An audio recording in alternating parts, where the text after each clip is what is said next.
సోదరులు సంపతన్న గారికి, భిక్షపతి గారికి, యాదగిరి గారికి, ఇంకా అప్పటి నుండి చాలా జాగ్రత్తగా ఈ సమావేశాన్ని అందరినీ ఏమేం మాట్లాడుతున్నారని వింటూ ఉన్నటువంటి నా యొక్క ఉపకులాల సోదరులందరికీ, మరీ ముఖ్యంగా తమ్ముడు అజయ్ పిలవగానే ఈ కార్యక్రమానికి మన మద్దతును ప్రకటించాలి అని ఒక ప్రజాస్వామిక స్ఫూర్తిని కలిగి ఇక్కడికి వచ్చేసినటువంటి ఏఐఎస్ఎఫ్, ఎస్ఎఫ్ఐ, ఓబీసీఏ, పీడిఎస్యు, ఇతర ఆర్గనైజేషన్ మిత్రులు, వీళ్ళందరికీ కూడా, మీడియా మిత్రులందరికీ కూడా ఈ సమావేశం పక్షాన జై భీములు తెలియజేస్తా ఉన్నాను.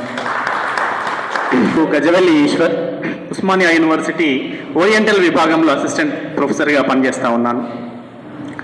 చిందు విభాగం నుండి వచ్చినటువంటి ఉపకులాల ప్రతినిధిగా ఈ వేదిక మీద నుండి నేను మాట్లాడుతూ ఉన్నాను. ఆ రోజు స్వాతంత్ర పోరాటంలో స్వాతంత్రం కావాలి అని స్వాతంత్రం కోసం జాతీయ నాయకులందరూ కూడా పోరాడుతున్నటువంటి సమయంలో అంబేద్కర్ గారు స్వాతంత్రం వచ్చిన తర్వాత నా దళితుల ప్రాతినిధ్యం ఏమిటి, ఈ స్వాతంత్ర భారతం లోపల నా యొక్క వెనుకబడ్డటువంటి అట్టడుగు అణగారిన వర్గాలకు ఏ విధమైనటువంటి ప్రాతినిధ్యాన్ని మీరు ఇస్తున్నారు అని బ్రిటిష్ వాళ్ళ ముందు ఒక ప్రశ్న వేశాడు. ఆ ప్రశ్న వేసినందుకు అంబేద్కర్ను జాతీయవాద నాయకులందరూ కూడా జాతీయ ఉద్యమ ద్రోహి, స్వాతంత్ర పోరాట ద్రోహి అని చిత్రించే ప్రయత్నం చేశారు. సైమన్ కమిషన్ గో బ్యాక్ అని అందరూ అంటే అంబేద్కర్ గారు సైమన్ కమిషన్కు స్వాగతం పలికారు. సైమన్ కమిషన్ ముందు స్వాతంత్ర పోరాటం లోపల అణగారిన వర్గాల పాత్ర ఏంది అనేటువంటి ఒక ప్రశ్నను ఉంచారు. సరిగ్గా మళ్ళీ తెలంగాణ ఉద్యమం దశ లోపలికి వచ్చినప్పుడు తెలంగాణ కావాలి, తెలంగాణ కావాలి అనే సబ్బండ వర్గాలు మొత్తం తెలంగాణ గురించి పోరాడుతున్నటువంటి సమయంలో మాన్యశ్రీ మందకృష్ణన్న ఒక ప్రశ్న వెలయించాడు.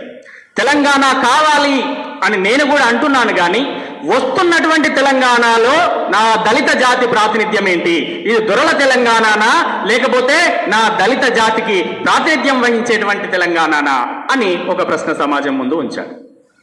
అప్పుడు మందకృష్ణన్నను ఈ సమాజం అంతా కూడా తెలంగాణ ద్రోహి అనని ముద్ర వేసే ప్రయత్నం చేసింది. కాకతీయ యూనివర్సిటీ లోపల జరిగినటువంటి పులికేక వేదిక మీదకి మందకృష్ణన్న మీద ప్లాన్గా ఒక దాడి జరిగింది. అయినా కూడా మందకృష్ణన్న ఆ వాదన నుండి వెనుకకు జరగలేదు. ఎందుకోసం అనంటే తెలంగాణ రావడం కంటే ముందే తెలంగాణ లోపల మా వాటా ఏంది, మా ప్రాతినిధ్యం ఏంది అనేటువంటిది డిక్లేర్ కావాలి, తెలంగాణ సమాజం, మేధావుల సమాజం డిక్లేర్ కావాలని మందకృష్ణన్న చాలా బలంగా వాదించాడు. ఇప్పుడు మేము కూడా అదే పరిస్థితి లోపల ఉన్నాం. ఎస్సీ రిజర్వేషన్ కావాలి అని అందరము అంటున్నాం. సమాజం మొత్తం కూడా మద్దతు పలుకుతా ఉన్నది. సబ్బండ వర్గాలు ఏ కులాల వాళ్ళైనా కూడా ఎస్సీ రిజర్వేషన్ న్యాయమైనటువంటి డిమాండ్ జరగవలసిందే అనేటువంటి ఒక ఏకీకరణకు వచ్చింది. ఇప్పుడు ఉపకులాలు ఏమంటున్నాయంటే ఎస్సీ వర్గీకరణ జరిగితే ఉపకులాల యొక్క వాటా ఎంత, ఎస్సీ వర్గీకరణలో తరతరాలుగా ఇప్పటి వరకు, రేపు గణతంత్ర దినోత్సవం జరగబోతే ఈ 75 ఏళ్ల స్వతంత్ర భారతం లోపల ఎస్సీ ఉపకులాలు ఏ విధంగా వెనుకబడ్డాయి, మరి రాబోయేటువంటి వర్గీకరణలో ఎస్సీ ఉపకులాల వాటా ఎంత అనేటువంటి ప్రశ్నతో సమాజం ముందుకు ఎస్సీ కులాలు వస్తున్నటువంటి క్రమంలో ఎస్సీ కులాల మీద ఒక అభాండం పలుకుతున్నది, ఒక అపప్రద వస్తున్నది. ఏంటి అంటే ఎస్సీ ఉపకులాలు ఎస్సీ వర్గీకరణను తాత్సారం చేయాలని, లేదా దీన్ని వెనుకకు పోవాలని, కాస్త లేట్ చేయాలనేటువంటి ఒక దురుద్దేశంతో ఈ వాదనను ముందుకు తెస్తున్నారు అంటున్నారు. కాదు, ఆ రోజు అంబేద్కర్ వాదించినటువంటి ఆ వాదన లోపల స్ఫూర్తి ఉంటే, తెలంగాణ ఉద్యమం లోపల మందకృష్ణన్న నాకు సామాజిక తెలంగాణ కావాలనేటువంటి వాదన లోపల స్ఫూర్తి ఉంటే, ఈరోజు ఉపకులాలు అడుగుతున్నటువంటి వాటాల్లో కూడా ఈ ప్రశ్న లోపల కూడా ప్రజాస్వామ్య స్ఫూర్తి ఉందనేటువంటి విషయం తెలంగాణ సమాజం, మేధావులు అందరూ వారికి యాక్సెప్ట్ చేయాలి. మొన్న ఠాగూర్ ఆడిటోరియం లోపల ఒక మేధావుల సభ జరిగింది. ఎస్సీ వర్గీకరణ మీద మేధోమదనం జరగాలి అని చెప్పి. నేను అజయ్ని చాలా అభినందిస్తా ఉన్నాను, చాలా సంతోషపడుతున్నాను. ఎందుకంటే ఆ బ్యానర్ లోపల చూడండి, మాదిగల 30 సంవత్సరాల పోరాట ఫలితం, సుప్రీంకోర్టు తీర్పు inverted commas, Chevella declaration inverted commas, Revanth Reddy అసెంబ్లీలో ఇన్వర్టెడ్ కామాస్. అంటే చాలా స్పష్టమైనటువంటి ఎజెండాతో ఈ కార్యక్రమం నిర్దేశించబడింది. నిజంగా కీలరికి వాత పెట్టాలి. ఎవరికి ఎక్కడ వాత పెట్టాలో అట్లా మాట్లాడుతూ ఆ వాయిస్ అంతా కూడా సహకులాల యొక్క వాయిస్గా వస్తుంది ఈ సభ. ఏ ఎస్సీ వర్గీకరణ మీద ఎక్కడ మీటింగ్ జరిగినా కూడా వర్గీకరణ అనేది మాలోళ్ళేంది మాదిగోళ్ళు ఏమంటున్నారు అనే మాటలే మాట్లాడుతున్నారు తప్ప ఎస్సీ లోపల ఉన్నటువంటి సహకులాలు ఏం కోరుకుంటున్నారు అనేటువంటి వాదనే ఎక్కడా కనబడతలేదు, మీడియా కూడా వినబడతలేదు. అందుకే తమ్ముడు ఈరోజు ఏం పెట్టిండు, 57 ఎస్సీ కులాలు అని పెట్టాడు. అందులోపల మాల మాదిగలు లేదు.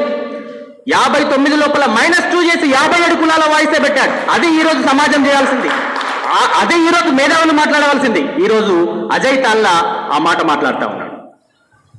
ఠాగూర్ ఆడిటోరియం లోపల జరిగినప్పుడు నేను మీటింగ్ ప్రారంభానికంటే ముందు 1 గంటన్నర 2 గంటల సేపు వేదిక ముందు ఆ మేధావులందరికీ చెప్పాను నేను, అయ్యా మాకు గొంతు లేదు, మా వాయిస్ మీరే కావాలి, ఉపకులాల గురించి కాస్త మాట్లాడండి, మీ వంతు వచ్చినప్పుడు మీరు పోడియం దగ్గర పోయినప్పుడు మాట్లాడండి అని గంటన్నర సేపు కింద ఎంబడిపడ్డాను. ఎంబడిపడితే తీరా వాళ్ళ వంతు వచ్చి వాళ్ళు మాట్లాడినప్పుడు ఒక్క ప్రొఫెసర్ కాశీం సార్ తప్ప, ఒక్క ప్రొఫెసర్ ఎమ్మెల్సీ నాగేశ్వరరావు సార్ తప్ప మిగిలిన వాళ్ళు ఎవరు ఉపకులాల గురించి ఎవరు మాట్లాడలే. వాళ్ళందరూ జనరలైజేషన్ చేసి మాట్లాడిన మాట ఏంటి అని అంటే, ఎస్సీ రిజర్వేషన్కు మేము మద్దతు ప్రకటిస్తున్నాం, ఎస్సీ రిజర్వేషన్కు మేము అనుకూలం అని చెప్పి మాట్లాడాం. ఎస్సీ రిజర్వేషన్కు అనుకూలము, ఎస్సీ రిజర్వేషన్ అనేటువంటిది ఒక ప్రజాస్వామిక వాదన అనేటువంటిది బుర్రలో కాస్త తెలివి ఉన్నటువంటి ఏ ఒక్కరైనా కూడా ఈరోజు సమాజం లోపల అంగీకరించవలసిందే. దానికి మేధావితనం అక్కర్లేదు, ఎస్సీ రిజర్వేషన్ న్యాయమైనది, నేను సంఘీభావం ప్రకటిస్తున్నా, నేను మద్దతు ప్రకటిస్తున్నా అని చెప్పడానికి నువ్వు మేధావి కావాల్సిన అవసరం లేదు. కాస్త ప్రజాస్వామ్య స్ఫూర్తి కలిగినటువంటి ఎవరైనా చెప్పవచ్చు. మరి ఏది నీ మేధోతనం? తెలంగాణ లోపల మేధావులుగా చలామణి అయ్యేటువంటి వాళ్ళు ఎస్సీ రిజర్వేషన్ లోపల సుప్రీంకోర్టు తీర్పు ఏమి ఉన్నది అనేటువంటి విషయం కూడా వాళ్ళకి తెలియలేదు. ఆ రోజు ఏం జరిగింది అని చెప్పి నన్ను అడుగుతున్నారు వాళ్ళు. ఈరోజు నాకు తీగల శివ మేధావిలాగా కనిపిస్తా ఉన్నాడు, తమ్ముడు మాట్లాడిండు. సుమంత్ నాకు మేధావిలాగా కనిపిస్తా ఉన్నాడు, తమ్ముడు మాట్లాడిండు. ఉదయ్ మాట్లాడిండు, మహేష్ మాట్లాడిండు, మహేష్ యాదవ్ మాట్లాడిండు, తమ్ముడు అజయ్ మాట్లాడిండు. వీళ్ళు మేధావి స్ఫూర్తితో మాట్లాడి కరెక్ట్ గా ఎస్సీ రిజర్వేషన్ లోపల ఉపకులాలకు ఏం జరగాలి అనేటువంటి విషయాన్ని మాట్లాడారు. సింపుల్ గా మేము మద్దతు ప్రకటిస్తున్నాము, ఎస్సీ రిజర్వేషన్ జరగాల్సిందే అని చెప్పి వీళ్ళు భుజాలు తడుముకొని పక్కకు పోలే. ఎస్సీ ఉపకులాలకు ఏం జరగాలి అనేటువంటి ఒక క్లియర్ కట్ డెసిషన్ అనేటువంటిది ఈరోజు శివ మాట్లాడిండు, సుమంత్ మాట్లాడిండు, ఉదయ్ మాట్లాడిండు. అది మేధావితనం. అది ఈరోజు సమాజం లోపల మనం చర్చ జరగాల్సినటువంటి విషయం. అంటే చూడండి మిత్రులారా, ఒక సామాన్యమైనటువంటి తెలంగాణ గ్రామీణ ప్రాంతం లోపల ఏమీ చదువుకోలేనటువంటి ఒక ముసలి తల్లి, ఒక ఇల్లాలు తన 4 బిడ్డల లోపల ఏ బిడ్డకు ఎక్కువ పెట్టాలి, ఏ బిడ్డకు తక్కువ పెట్టాలి అనేటువంటి ఒక చాలా సింపుల్గా సులభమైనటువంటి ఒక క్లారిటీని కలిగి ఉంటుంది. ఒక పిల్లగాడు బక్క పడతాడు, వాని డొక్కలు ఎండకపోయినాయి, వాని పక్క బుక్కలు బయటికి ఎముకలు వెళ్తున్నాయి అనంటే ఆ తల్లి ఏం చేస్తుందంటే ఒక కోడిగుడ్డును అన్నం లోపల కనబడకుండా దాచిపెట్టి, మిగిలినటువంటి 3 కొడుకులకు కనబడకుండా దాచిపెట్టి, వాని కంచం వచ్చినప్పుడు వానికి ఆ అన్నం లోపల కోడిగుడ్డు పెట్టితే ఎందుకు వాని బక్కబడ్డాడు కాబట్టి, వాని డొక్కలు ఎండిపోయింది కాబట్టి, వాని బలం ఎక్కువ కావాలి కాబట్టి. అంత మాత్రం చేత ఆ తల్లికి మిగిలినటువంటి 3 కొడుకుల మీద ప్రేమ లేదని కాదు, వీడు బక్క ఉన్నాడు కాబట్టి, వీనికి అది అవసరం కాబట్టి సింపుల్ గా వానికి ఒక ముద్ద ఎక్కువ పెడుతుంది, ఒక పండు ఎక్కువ దాచిపెట్టిస్తుంది, ఒక కోడిగుడ్డు ఎక్కువ దాచిపెట్టిస్తుంది. ఇది చాలా సహజ శుద్ధమైనటువంటి సూత్రం. ఒక తల్లి తన కొడుకులకు ఏ విధమైనటువంటి న్యాయాన్ని అందించగలదో ఒక ప్రజాస్వామికమైనటువంటి స్ఫూర్తిని కలిగినటువంటి సూత్రం. ఈరోజు ఆ తల్లి పాత్ర కాంగ్రెస్ ప్రభుత్వం పోషిస్తూ ఉన్నది. ఈరోజు ఆ తల్లి పాత్ర తెలంగాణ లోపల ఏమీ చదువుకోలేనటువంటి ఒక మారుమూల గ్రామం లోపల ఉన్నటువంటి ఒక తల్లి తన కొడుకులకు ఏ విధంగానైతే న్యాయం చేకూరుస్తున్నదో, ఎవరికి ఎక్కువ పెట్టాలి, ఎవరికి తక్కువ పెట్టాలి ముద్ద అనేటువంటి ఒక విచక్షణ కలిగి ఉన్నదో, ఈరోజు తెలంగాణ లోపల కాంగ్రెస్ ప్రభుత్వం ఆ పాత్ర పోషిస్తూ ఉన్నది. మరి మేధావులందరూ చెప్తా ఉన్నారు 70% మాల వాళ్ళు రిజర్వేషన్ ఫలాలను అనుభవించారు, 30% మాదిగ వాళ్ళు రిజర్వేషన్ ఫలాలను అనుభవించారు, ఉపకులాలకు అసలు ఏమీ దొరకలేదు, బుక్క దొరకలేదు, మెతుకు దొరకలేదు అని చెప్పి మేధావులందరూ చెప్తా ఉన్నారు. సమాజం అంతా కూడా ఇందులోపల ఏ విధమైనటువంటి శిషబిషలు లేవు, అది నిజమే అని చెప్పి సమాజం అంతా యాక్సెప్ట్ చేస్తూ ఉన్నది. మరి ప్రభుత్వం ఇంత క్లియర్ కట్గా సమాజం లోపల ఉన్నటువంటి ఈ వాదనను ఎందుకు ప్రామాణికంగా తీసుకోకూడదు? ఏ విధమైనటువంటి ప్రయోజనాలకు మీరు ఓటు బ్యాంకు రాజకీయాలకు మీరు తలకుతున్నారు అని చెప్పి ఈరోజు ఉపకులాలు ప్రశ్నిస్తా ఉన్నాయి. ఈరోజు అణగారినటువంటి రిజర్వేషన్ ఫలాలకు దూరంగా ఉన్నటువంటి ఉపకులాలకు మీరు న్యాయం చేయండి, ఉపకులాలకు ఒక ముద్ద ఎక్కువ పెట్టండి. రిజర్వేషన్ పంపకం అనేటువంటిది ప్రామాణికంగా జరగబోతే 30 సంవత్సరాల రిజర్వేషన్ పోరాట స్ఫూర్తి అనేటువంటిది బూడిదలో పోసినటువంటి పన్నీర్ అవుతుంది అని చెప్పి ఈరోజు సమాజం గమనించాలి, ప్రభుత్వం గమనించాలి. 2004 లోపల ఎస్సీ రిజర్వేషన్ వర్గీకరణ అమలైనప్పుడు ఏబిసిడి గ్రూపులుగా ఉన్నప్పుడు ఎస్సీ ఏ గ్రూప్కు 1%, ఎస్సీ డి గ్రూప్కు 1%, ఎస్సీ బికు 7%, ఎస్సీ సికి 6%, 5%, వెరసి 15%, 1, 6, 5, 1 ఈ నిష్పత్తి లోపల ఉన్నది.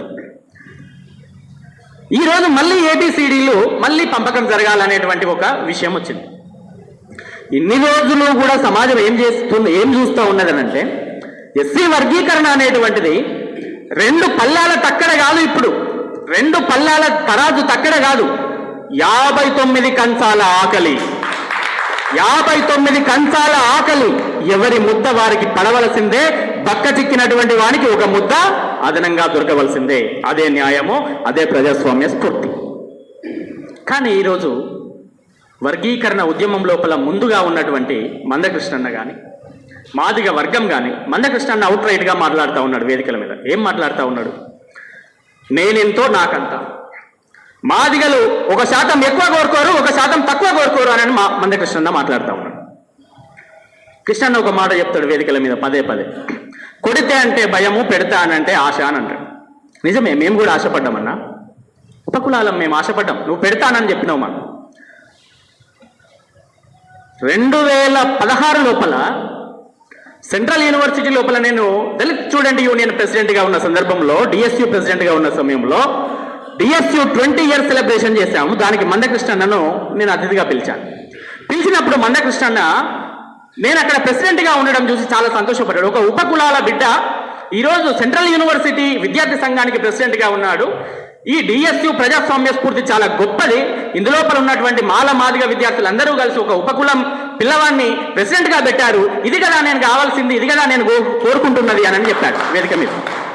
చెబుతూ అన్న ప్రతిసారి చెప్పేటువంటి మాటే ఏం చెప్పాడంటే, అగ్రవర్ణాలకు శూద్రులకు మధ్య పంచాయతీ వస్తే నేను శూద్రుల వైపు, శూద్రుల లోపల బీసీలకు ఎస్సీలకు పంచాయతీ వస్తే నేను ఎస్సీల వైపు, ఎస్సీ లోపల మాదిగలకు మాలలకు వస్తే నేను మాదిగల వైపు, మాదిగల లోపల మాదిగలకు ఉపకులాలకు వస్తే నేను ఉపకులాల వైపు ఉంటానని చెప్పాడు. అన్న, నువ్వు ఆ రోజు చెప్పినటువంటి మాటనే ఈరోజు మేము కాంక్షిస్తా ఉన్నాం. ఈరోజు మేము అడుక్కుంటున్నాం. మేము ఏమడుగుతా ఉన్నాం? నువ్వు పెద్దన్న పాత్ర పోషించి నేనెంతో నాకంటా అనే మాట నువ్వు మాట్లాడుతున్నావు అని అంటే, ఉపకులపోడెంతో ఉపకులపోని కూడా అంతే ఇయ్యానని నువ్వు ఇండైరెక్ట్గా చెప్పినట్టే, డైరెక్ట్గా చెప్పినట్టే. మరి వాస్తవానికి ఉపకులపోళ్ళ జనాభా ఎంత ఉన్నదో అంత ఇయ్యాలి అని అంటే మాకు అన్యాయం జరుగుతుంది. మా జనాభా ప్రకారం నువ్వు మాకు ఇయ్యమని నువ్వు చెప్తే ఉంటే మాకు అన్యాయం జరుగుతుంది. ఎట్లా అన్యాయం జరుగుతుందను? 2011 జనాభా సెన్సస్ లెక్కలను ప్రభుత్వం ప్రామాణికంగా తీసుకుంటా ఉన్నది. మొన్న వచ్చినటువంటి షమీమ్ అఖ్తర్ కమిషన్ కూడా ఉపకులాల జనాభాను తీస్తుంది అని మేము ఆశతోనే ఎదురు చూస్తున్నాం. తీయలేదు. ఏ ఊరుకు పోలే, ఏ మండలానికి పోలే, పోయినా కూడా తూతూ మంత్రంగా అర్జీలు, విజ్ఞాపన పత్రాలు స్వీకరించింది తప్ప ఇక్కడ ఉన్నటువంటి మాలోళ్ళెందరూ, మాదిగలెందరూ, ఉపకులాలెందరూ అనేటువంటి లెక్కలు కమిషన్ తీయలేదు. 2011 ఎక్కడ, 2025 ఎక్కడ? 2011 జనాభాలో కూడా మా ఉపకులాలకు అన్యాయం జరిగింది. ఎట్లా అన్యాయం జరిగిందో చెప్తా విను. ఇంతవరకు మాట్లాడినటువంటి వక్తలు ఏం మాట్లాడారు? ఎస్సీ ఉపకులాల ప్రజలకు కనీసం కుల ధృవీకరణ పత్రం కూడా ఈ ప్రభుత్వము ఎంఆర్ఓ ద్వారా ఇవ్వట్లేదు, ఆర్డీఓ ద్వారా ఇస్తుంది అని. ఆర్డీఓ ద్వారా ఇవ్వడం అనేటువంటిది అంత సులభంగా జరగదు. ఒక ఆఫీసర్ రావాలి, ఊరుకు రావాలి, ఎంక్వైరీ జరగాలి. ఈయన బుడగజంగాల వ్యక్తి అవునా కాదా, ఈయన చిన్నైన అవునా కాదా, ఈయన డక్కలైన అవునా కాదా, ఈయన మోచైన అవునా కాదా, ఇదంతా ఎంక్వైరీ జరగాలి. ఒక జనాభా లేనటువంటి, ఒక వాయిస్ లేనటువంటి ఒక కులాలు ఒక ఆఫీసర్ ఎంక్వైరీకి జరగడం ఎన్ని రోజుల పని? అది ఎన్ని రోజులు ఆర్డీఓ ఆఫీస్ చుట్టూ, జిల్లా కలెక్టరేట్ తిరిగితే ఒక ఆఫీసర్ వస్తాడు? ఇదంతా బాధపడలేక నా ఉపకులాల ప్రజలు ఏం చేసిందంటే, పోయేదేమున్నది మాదిగ సర్టిఫికేట్ తీసుకుందాం, పోయేదేమున్నది మాల సర్టిఫికేట్ తీసుకుందాం, తొందరగా సర్టిఫికేట్. అరే మరి పోరానికి ఎల్లుండి అడ్మిషన్ ఉన్నది కాలేజీలో, సర్టిఫికేట్ కావాలి, కులం సర్టిఫికేట్. మాలోల్లో మాదిగోళ్ళు అని కులం సర్టిఫికేట్ తీసుకుంటే 2 రోజులలో వస్తుంది. అదే బుడగ జంగాలని పెడితే, చిందు అని పెడితే, డక్కలని పెడితే 2-3 నెలలు పడుతుంది. మరి 2-3 నెలల్లో ఈయన సీటు పోతుంది అని చెప్పి బాధపడి మాల ఉపకులాలు మాల సర్టిఫికేట్ తీసుకున్నారు, మాదిగ ఉపకులాలు మాదిగ సర్టిఫికేట్ తీసుకున్నారు. మరి మా జనాభా ఎక్కడ ఉన్నది? మీ లోపల కలిసింది మా జనాభా. మేము మీ లోపల కలిస్తే నువ్వు దొడ్డుగా కనిపిస్తున్నావు, నువ్వు బలంగా కనిపిస్తున్నావు. నీ బలం ఎక్కడిది? నాది కూడా ఉన్నది నీ బలం. నీ బలం లోపల నాది కూడా ఉన్నది, నా జనాభా కూడా ఉన్నది. నువ్వు నా జనాభాను తీసుకొని ఈరోజు వర్గీకరణ పేరుతోటి నేను ఎక్కువ ఉన్నా కాబట్టి నేను ఎంతో నాకంత అని మాట్లాడితే అది న్యాయం కాదు. అది నా ఉపకులాల యొక్క బుక్క నువ్వు తినట్టే. ఈరోజు కాసిం సార్ మాట్లాడుతూ ఉన్నాడు. ఏం మాట్లాడుతూ ఉన్నాడు? మేధావులు గోడ మీద పిల్లిలాగా ఉండొద్దు అని చెప్తా ఉన్నాడు. యూట్యూబ్లో చూడండి సార్, వాయిస్ వినిపిస్తుంది. మేధావులు గోడ మీద పిల్లిలాగా ఉండొద్దు అని అంటున్నారు. ఈరోజు మేధావులు గోడ మీద పిల్లిలాగానే ఉన్నారు. ఎస్సీ రిజర్వేషన్ లోపల ఉపకులాల యొక్క వాటా ఎంతో తేల్చండి. నువ్వు మేధావి ఎట్లా అయిపోతావు? మేము నీ మేధావితనాన్ని అంగీకరిస్తలేము. ఒక ప్రపంచ మేధావి అని చెప్పుకునేటువంటి ఒక ఆయన కంచె ఐలయ్య సార్ మాట్లాడతాడు మొన్న ఒక మీటింగ్ లోపల. సుప్రీంకోర్టు ఇచ్చినటువంటి తీర్పు లోపల స్టేట్ అనేటువంటి పదము అది రాష్ట్రం కాదు, రాజ్య పరిభాష లోపల అది దేశం అవుతుంది. స్టేట్ అంటే ఇంగ్లీష్లో దేశం కదా అని చెప్పి ఆయన మాట్లాడుతూ ఉన్నాడు. ఏం మేధావితనం అండి అది? సుప్రీంకోర్టు చాలా క్లియర్ కట్గా స్టేట్లకు అధికారం ఇస్తున్నాము ఎస్సీ రిజర్వేషన్ చేయడానికి. అందులోపల కూడా ఆయా రాష్ట్రాలలో ఉన్నటువంటి పరిస్థితులకు అనుగుణంగా నిర్ణయం తీసుకునేటువంటి అధికారం రాష్ట్రాలకు ఇస్తున్నామని క్లియర్ కట్గా చెప్పింది. స్టేట్ అని అంటే రాష్ట్రమే, అక్కడ ఆ ఉద్దేశమే తీసుకున్నది సుప్రీంకోర్టు. ఈయనే రాజ్యాధికార పరిభాష లోపల, జ్యుడిషియల్ పరిభాష లోపల స్టేట్ అని అంటే దేశం కదా, దేశానికి ఉన్నది అసలు రాష్ట్రాలకు లేదని చెప్తున్నారు. ఇదాన్ని మేధావితనం, మోకాలడ్డు పెట్టేటువంటి తనం కదా ఇది. రిజర్వేషన్కు మోకాలడ్డు పెట్టేటువంటి మేధావితనం కదా. ఈ మేధావితనాన్ని ఉపకులాలు ఒప్పుకుంటలేవు. ఈరోజు ఉపకులాలు చాలా క్లియర్ కట్గా ఉన్నాయి. 2 ప్రతిపాదనలతో ఉన్నాయి. ఈరోజు సమాజం ముందు, ప్రభుత్వం ముందు 2 ప్రతిపాదనలతో ఉపకులాలు ఉన్నాయి. ఒకటి, నీ వాటా నుండి ఒక పర్సంటేజ్ నాకు ఇయ్యి అని అంటే నీ కోపం కదా. నీ వాటా నుండి అన్నా నేను బక్కజిక్కినా, నేను బక్కోడిని, నా డొక్క ఎండుకపోయింది, ఈ రిజర్వేషన్ ఫలాలలో ఇంతవరకు నాకు ఒక ముద్ద దొరకలేదన్నా, నీ కంచంలో నుండి నాకు ఒక బుక్క పెట్టు అని అంటే కదా నీకు బాధ. ఒకవేళ నీ వాటా నీకే ఉండాలంటే, నీ 6% నీకే, నీ 5% నీకే ఉండాలి అని అంటే ఉండని అన్నా. కానీ నాకు మాత్రం ఒకటి ఉండడానికి వీల్లేదు. నాకు ఖచ్చితంగా కూడా నాకు 8% మా రాజలింగం అని అన్నాడు. 8% అన్నాడు. ఎస్, నాకు 5 నుండి 8% కావాలి. ఎట్లా కావాలో కూడా చెప్తా, దానికి పరిష్కారం చెప్తా. ఎట్లా కావాలంటే 2022 లోపల కేసీఆర్ అక్టోబర్ 21న ఇక నెక్స్ట్ ఇయర్ అయితే ఎలక్షన్లకు పోతాడనగా అకస్మాత్తుగా ఎస్టీ రిజర్వేషన్లను 6 నుండి 10కి పెంచిండు. అసలు ఎవరు పోరాటం చేయలే, ఎస్టీలు ఎవరు పోరాటం చేయలే, మాకు రిజర్వేషన్ పెంచాలని ఎవరు అడగలే. 6 నుండి 10% పెంచిండు. ఎందుకు? రాష్ట్రానికి అధికారం ఉన్నది కాబట్టి పెంచిండు. అమలైతుంది. ఇప్పుడు ఎస్టీలు 10% రిజర్వేషన్ తింటారు. చలో రేవంత్ రెడ్డి సర్కారు ఈ రోజు మీరు చిత్తశుద్ధి ఉంటే ఎస్సీ వర్గీకరణ పట్ల ఇది ప్రజాస్వామ్య స్ఫూర్తి, దీంట్లోపల ఉపకులాలకు న్యాయమైనటువంటి వాటా జరగాలి అని అంటే ఎస్సీ రిజర్వేషన్ను 15 నుండి 20% పెంచండి. ఆ పెంచినటువంటి శాతాన్ని ఉపకులాలకు కలపండి. మాల మాదిగలకు ఉన్న పర్సంటేజ్ అట్లనే ఉంటుంది, ఉపకులాలకు మిగిలిన కలపండి. ఎందుకు కలపాలి? ఉపకులాలు నష్టపోయినాయి. ఎస్సీ బి గ్రూప్ లోపల ఉన్నటువంటి మాదిగ ఉపకులాల వాటా అంతా మాదిగలు తిన్నారు. ఎస్సీ సి గ్రూప్ లోపల ఉన్నటువంటి మాల ఉపకులాల వాటా అంతా మాలలే తిన్నారు. మేము నష్టపోయినాం. ఇంకా నష్టపోవడానికి మేము సిద్ధంగా లేము. మేము ముందు ఒక ప్రతిపాదనతో ఉన్నాం. మేము ఎస్సీ రిజర్వేషన్ పెంచండి. ఎందుకు మాట్లాడతలేరు ఎస్సీ రిజర్వేషన్ పెంచాలని? ఎస్టీ రిజర్వేషన్ ఏమో నువ్వు అడగక ముందే పెంచుతావు. అక్కడ కేసీఆర్ పెంచినప్పుడు ఏ విధమైన అడ్డంకి జరగలే. మరి ఈరోజు ఎందుకు పెంచమని ఎందుకు అడుగుతలేరు? మేధావులు ఎందుకు అడుగుతలేరు? మందకృష్ణన్న ఎందుకు అడుగుతలేరు? అదొక ప్రత్యామ్నాయ మార్గం ఉన్నది. తిలోదక న్యాయం, ఎవరికి అన్యాయం జరగకుండా నీ ముద్ద నీకే ఉంటుంది, నీ ముద్ద నీకే ఉంటుంది. బక్కపడ్డానికి ఒక 2 ముద్దలు ఎక్స్ట్రా దొరుకుతాయి.